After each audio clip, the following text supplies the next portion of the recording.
మనం అందమైన ప్రపంచంలో నివసిస్తున్నాం. మీ చుట్టూనున్న అద్భుతమైన వాటిని చూడండి. ముందుగా ఇదంతా ఎలా ప్రారంభమైనదని బైబిల్ చెబుతుందో చూద్దాం. మొదట్లో దేవుడు ఆకాశములను భూమిని సృజించెను. చీకటిని వేరు చేసి వెలుగు కలగాలి అన్నాడు.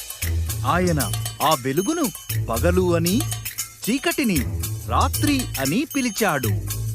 మొదటి రోజు అయిపోయింది.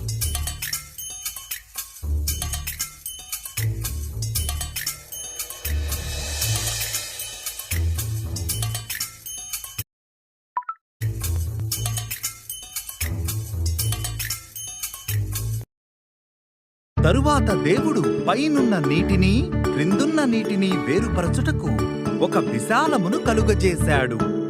ఆ విశాలమును ఆకాశము అని పిలిచాడు. రెండవ రోజు అయిపోయింది.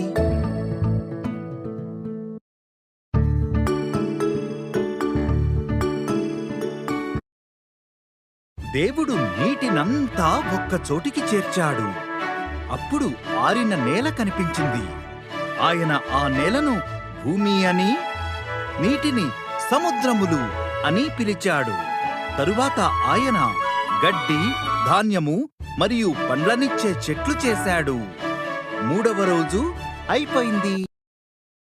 తరువాత దేవుడు ఆకాశములో జ్యోతులను చేశాడు.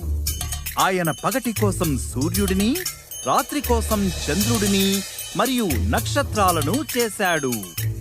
నాలుగవ దేవుడు నీటిలో ఈదుటకు చేపలను, ఆకాశములో ఎగురుటకు పక్షులను చేశాడు.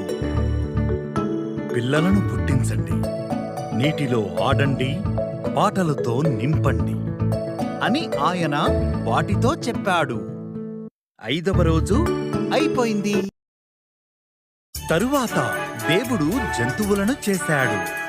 ఆయన పశువులను, అడవి జంతువులను, భూమిపై ప్రాకు పురుగులను చేశాడు. అన్నిటికంటే విశేషమైనది ఇంకొకటి చెయ్యాలి అన్నాడు దేవుడు. కాబట్టి దేవుడు పురుషుని, స్త్రీని తన రూపములో చేశాడు. పిల్లలను పుట్టించండి, ప్రపంచముపై అధికారాన్ని తీసుకోండి, చేపలను, పక్షులను మరియు జంతువులను సంరక్షించండి అని దేవుడు అన్నాడు. దేవుడు తాను చేసింది మొత్తం చూశాడు.